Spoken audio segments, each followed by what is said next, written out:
गुचुएन दूसरे दिन ऑफिस में एक अच्छी न्यूज़ लेकर आता है कि हमारे वो क्लाइंट ने हमें वो प्रोजेक्ट दे दिया है, पर उन्होंने एक शर्त रखी है कि ये आर्ट गैलरी सिर्फ और सिर्फ जियाओनिंग ही डिज़ाइन करेगी। जियाओनिंग की खुशी का तो बिल्कुल ठिकाना ही नहीं रहता, पर सू मिनली कहती है पहले ही इसने ये प्रोजेक्ट ख़राब कर दिया था, क्या ये सही होगा कि हम इसे इतना बड़ा और एक्सपेंसिव प्रोजेक्ट दें। तभी वो बताता है कि क्लाइंट ने केवल इसी शर्त में हमें ये प्रोजेक्ट वापस दिया है कि वो जियाओनिंग ही इसको डिज़ाइन करेगी, तो मैं इसमें कुछ भी नहीं कर सकता। वो अंदर चला जाता है और सारे लोग उसे आकर कांग्रेट्स करते हैं। अब जियाओनिंग अपना पूरा जोर लगाकर उस आर्ट गैलरी पे काम कर रही होती है कि आखिर कैसे डिज़ाइन बनाया जाए, पर वो इतना थक जाती है कि वो टेबल के अंदर ही घुस जाती है।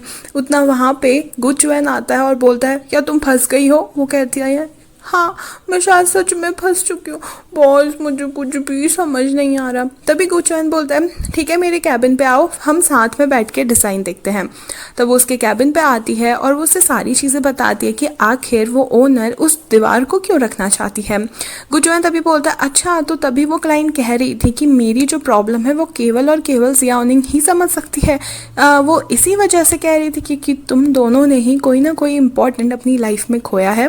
वो कहती है हाँ, पर मुझे समझ ही नहीं आ रहा कि मैं ये दीवार रखते हुए भी इस आर्ट गैलरी को और सुंदर कैसे बनाऊं। अगर हम ये दीवार को बिना किसी शील्ड के रखेंगे तो ये दीवार बहुत जल्दी ख़राब हो जाएगी। मुझे कुछ भी समझ नहीं आ रहा। तभी गुचुएन जाता है और एक छोटा सा क्रिस्टल सा 100 पीस का गिफ्ट लेकर आता है। वो बताता है कि जब मैं एक बार फॉरेन ट्रिप पे गया था और वहाँ पे मैं एक होटल में रहा था, वहाँ के होटल वालों ने मुझे ये गिफ्ट दिया था।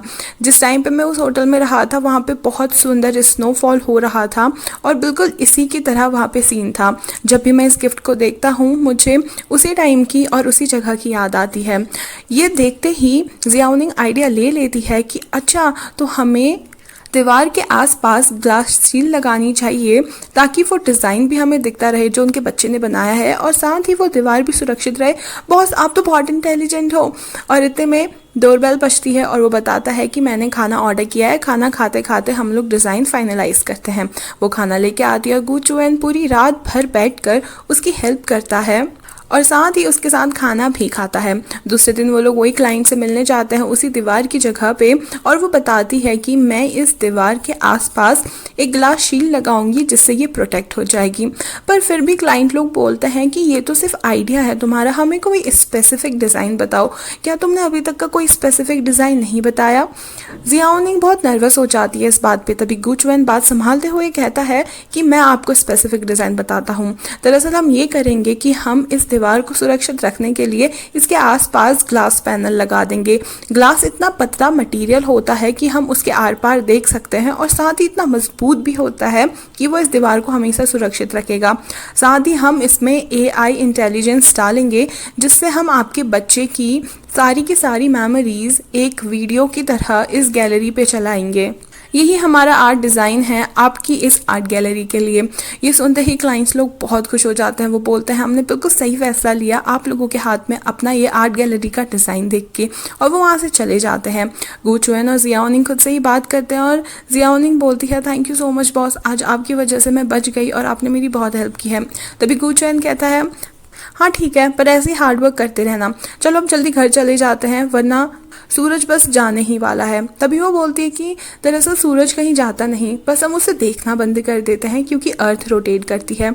मैंने भी बहुत बार आपकी आंखों में लाइट देखी है पर वो अचानक से गायब हो जाती है। मैं बस ये कहना चाहती हूँ कि आप दुनिया में हर खुशी और हर लाइट डिज़र्व करते हैं, तो प्लीज़ आप भी खुश रहा करिए।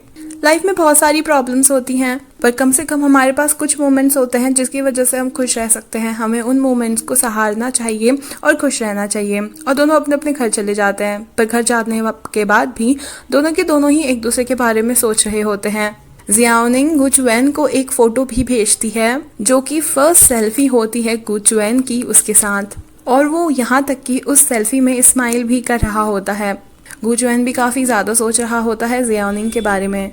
दूसरे दिन जब गुचुएन ऑफिस जाता है तो वो हाथ में फ्लावर्स लेके जाता है। सुमनली भी चौंक जाती है वो फ्लावर्स देख के और पूछते हैं कि आपको किसने दिए हैं। गुचुएन बोलता है कि ये मैंने खुद अपने लिए खरीदे हैं। वो अपने कैबिन पे जाता है, उन फ्लावर्स को संभाल के रखता है, जियाउनिंग को अंदर बुलाता है और बोलता है कि तुम ना थोड़े फ्लावर्स लेके आओ और सारे के सारे एम्प्लॉयज़ में बांट दो। वो फ्लावर्स लेके आती है और सारे के सारे एम्प्लॉयज़ में बांट देती है। एम्प्लॉयज़ भी एक इतने सुंदर फ्लावर्स देखकर काफ़ी खुश हो जाते हैं। दूसरे दिन वो डायरेक्टर काई को कॉल करके बोलता है कि मुझे अपना ऑफिस थोड़ा हरा भरा चाहिए, तो तुम कुछ प्लांट्स मंगवा लेना और ऑफिस में लगा देना, मुझे थोड़ा लाइवली और अच्छा फील करना है। साथ ही उसी वक्त उसके डॉक्टर का भी कॉल आता है और वो पूछता है कि बस कुछ इंसिडेंट्स हुआ है क्या तुम्हारी लाइफ में, क्योंकि तुम्हारा डाटा बहुत अनस्टेबल लग रहा है। गुजवन बताता है हुआ तो नहीं है कुछ भी, पर हाँ आजकल मैं थोड़ा हैप्पी फील करने लग गया हूँ। डॉक्टर बताता है कि अगर तुम हैप्पी फील करोगे तो तुम्हारा ब्लड प्रेशर बढ़ जाएगा, उससे तुम्हारा हार्ट रेट बढ़ जाएगा और जिससे तुम्हारे मैकेनिकल हार्ट में बहुत ज़्यादा प्रेशर पड़ेगा और तुम्हें तकलीफ होगी।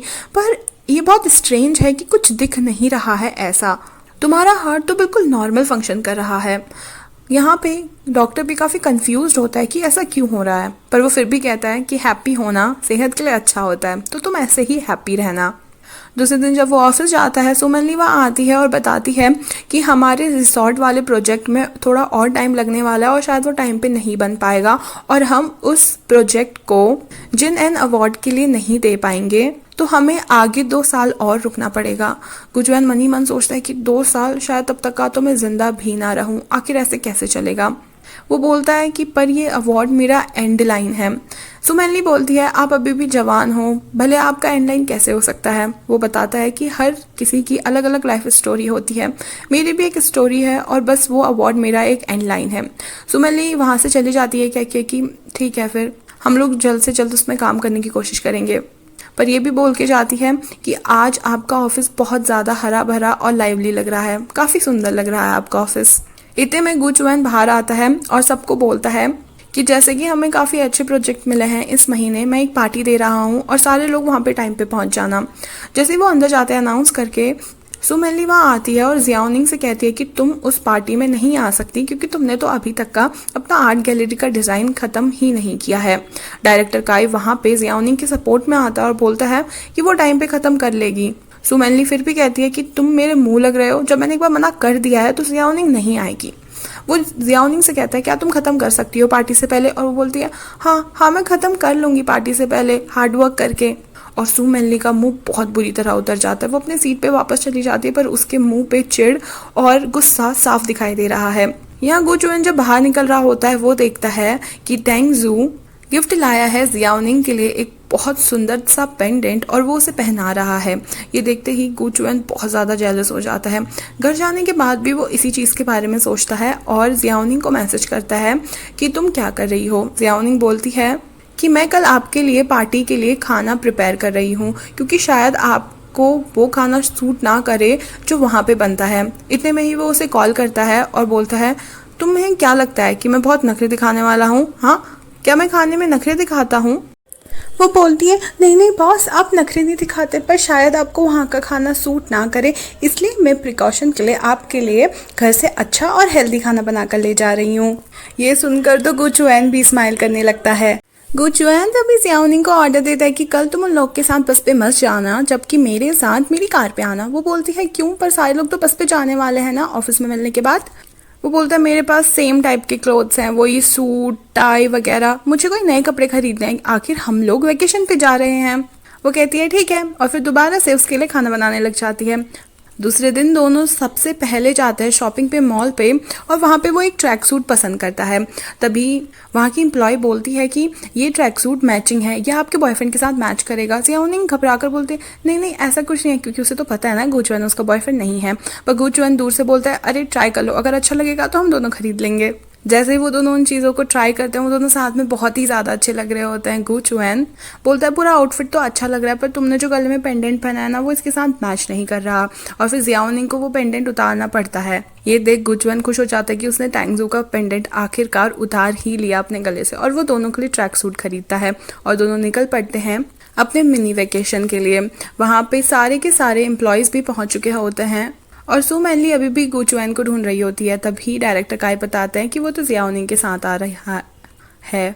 साथ ही ये रिजॉर्ट काफी ज्यादा बड़ा होता है और यहाँ पे बबल रूम्स होते हैं। काफी सुंदर रिजॉर्ट होता है। रात को जब सब बारबेक्यू पे बैठे होते हैं, फाइनली गुचुएन और जियाओनिंग वहाँ पे पहुंच जाता है। दोनों ने मैचिंग क्लोथ्स पहने होते हैं, जिसे देखकर सारे एम्प्लॉय चौंक जाते हैं और थोड़ा बहुत शक हमको हो जाता है कि पक्का इन दोनों के बीच में कुछ चल रहा है। जैसे ही जियाओनिंग बैठती है, सबको हाई कह के सुमैनली कहती है, क्या तुम कल दिन तक का वो प्रोजेक्ट खत्म कर दोगी, क्योंकि मुझे वो प्रोजेक्ट खत्म चाहिए, तुम्हें पता है ना वो कितना इंपॉर्टेंट है। और जियाओनिंग को हो जाती है टेंशन और वो जल्दी से जल्दी जाकर उस प्रोजेक्ट पे काम करना चाहती है। वो उठ के बोलती है कि मैं अपने रूम पे जा रही हूँ, मैं थोड़ी थकी हुई हूँ, इसलिए मैं वहीं पे रहूंगी। जैसे ही वो जाती है, सारे लोग यहाँ पे एंजॉय कर रहे होते हैं, पर वो बेचारी उस प्रोजेक्ट पे काम कर रही होती है। इतने में दरवाजे पे नॉक होती है और बाहर पे होता है गुचुएन। वो गुचुएन को अंदर बुलाती है और गुचुएन बोलते, तुमने कहा था ना तुम मेरे लिए कुछ खाने के लिए पैक करके लेकर आई हो। वो बताती है हाँ। वो उसे बैठाती है और उसको खाने के लिए जो लेकर आई है वो खिलाती है। वो कहती है इसमें कम सॉल्ट और कम तेल है, आप ये अच्छे से डाइजेस्ट कर पाओगे। जैसे ही वो खाता है, उसको भी वो खाना बहुत पसंद आता है। वो जियाओनिंग को भी अपने साथ खाने को कहता है, जियाओनिंग भी उसके साथ बैठ के खाने लग जाती है। तभी वो उसका प्रोजेक्ट देखता है और बोलता है इसमें थोड़ी बहुत मिस्टेक्स है। वो उसके बगल में बैठ के देखने लग जाती है। हो बॉस, आप बिल्कुल देखते ही कैसे पहचान लेते हो कि मैंने मिस्टेक किया, आप तो बिल्कुल जीनियस हो। तभी सुमनली भी गुचुएन के रूम पे जाकर उसके लिए खाना लेकर आई होती है और बाहर पे नॉक कर रही होती है, पर गुचुएन तो अपने रूम पे होता ही नहीं है, वो तो जियाओनिंग के रूम पे होता है। इतने में फायरवर्क्स आने लग जाते हैं और जियाओनिंग और गुचुएन उसे बहुत एक्साइटेडली देख रहे होते हैं। तभी वो फायरवर्क्स बंद हो जाते हैं और एक तारा टूटता है। जियाओनिंग बोलती है जल्दी से बॉस विश मांगो, आपकी विश पूरी हो जाएगी, पर गुचुएन इन चीज़ों पर विश्वास नहीं करता। वो बोलती है ठीक है, आपके हिस्से की विश ना मैं मांग लूंगी। तभी वो सबसे पहले मांगती है कि मेरी पहली विश है मेरी आंट, मेरी ग्रैंड माँ और मेरे सारे के सारे फ्रेंड्स और एम्प्लॉयज़ हेल्दी रहें, क्योंकि हेल्थ फर्स्ट है। दूसरा मैं मांगती हूँ कि हमारी कंपनी खूब सारा पैसा कमाए ताकि मुझे भी खूब सारी सैलरी मिल पाए। तभी गुचुएन बोलता है ये इशारा तो मेरी तरफ कर रही हो है ना, और वो स्माइल करते हुए कहती है नहीं, और तीसरी विश ये है जो मैं आपको बता नहीं सकती। गुचुएन बोलता है जो भी तुम्हारी तीसरी विश है तुम पक्का उसमें मेरी बुराई कर रही होगी। वो बोलती नहीं नहीं ऐसा कुछ भी नहीं है सच में, और दोनों एक दूसरे के साथ काफ़ी ज़्यादा एंजॉय कर रहे होते हैं और गुचुएन भी स्माइल कर रहा होता है। फाइनली गुचुएन को नींद आ जाती है और फिर जियाओनिंग उसको ब्लैंकेट उड़ाने लग जाती है। वो इसको बिल्कुल गौर से देख रही होती है और उसको टच करना चाहती है, पर टच नहीं करती। थोड़ी ही देर में जब गुचुएन की आंख खुलती है, वो देखता है कि जियाओनिंग सो चुकी है। वो अपना उड़ा हुआ ब्लैंकेट जियाओनिंग को उड़ा देता है और वहाँ से बाहर आते हैं तो सुमैनली उसे बाहर पे ही बैठी हुई दिखाई देती है। सुमैनली बोलती है अरे तो ये आपका रूम है। गुचुएन कहता है नहीं नहीं, ये तो जियाओनिंग का रूम है, मैं बस देखने आया था कि वो ठीक है या नहीं है। सुमैनली को बहुत ज़्यादा जलन हो रही होती है। तभी वो बोलती है कि आजकल आप बहुत ज़्यादा हैप्पी और रिफ्रेश लग रहे हैं, मैं आपके लिए काफ़ी ज़्यादा खुश हूँ। गुचुएन भी स्माइल करते हुए बोलता है अच्छा ऐसी बात है, थैंक यू, और कहता है ठीक है फिर मैं अपने रूम पे जाता हूँ। वहीं दूसरी तरफ चैंगरेन के साथ किसके बाद जाओयन बिल्कुल गायब सी हो जाती है। वो ना ही उसके कॉल उठा रही होती है, ना ही उसके मैसेजेस का रिप्लाई कर रही होती है, और वो फिर से जाकर उसके ऑफिस के पास के कैफ़े पे बैठ जाता है। हम देख पाते हैं कि जाओयन उसके मैसेजेस और कॉल्स तो देख रही है, पर वो साफ साफ उन्हें देखकर भी इग्नोर कर रही है। इतने में उसका बॉस वहाँ पे आता है और बोलता है कि तुमने लीव लेते वक्त मुझसे प्रॉमिस किया था कि तुम मेरे साथ चल के डिनर करोगी, तो चलो आज हम सारे एम्प्लॉयज़ मिलकर डिनर करते हैं। वो मना तो करना चाहती है, पर जैसे कि उसने अपने बॉस से प्रॉमिस किया था छुट्टी लेते वक्त उसको उनके साथ जाना पड़ता है। वो लोग उसे काफ़ी ड्रंक कर देते हैं और वहीं पे छोड़ के चले जाते हैं। जैसे तैसे करके वो घर पहुंचती है, पर वो दरवाज़ा खुला रख देती है। इतने में ही एक आदमी अंदर घुसता है और ये होता है चैंगरेन। वो उसकी सारी चीज़ें संभालने लग जाता है और बोलने लग जाता है ये कौन सी कंपनी है तुम्हारी जो तुम्हें इतना ड्रंक कर देती है।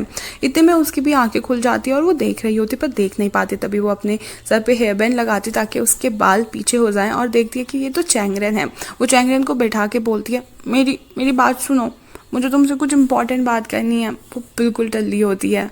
वो बोलता है हाँ बताओ क्या बात है। वो कहती पता मैंने तुम्हें क्यों मारा। वो पूछता है अच्छा क्यों मारा।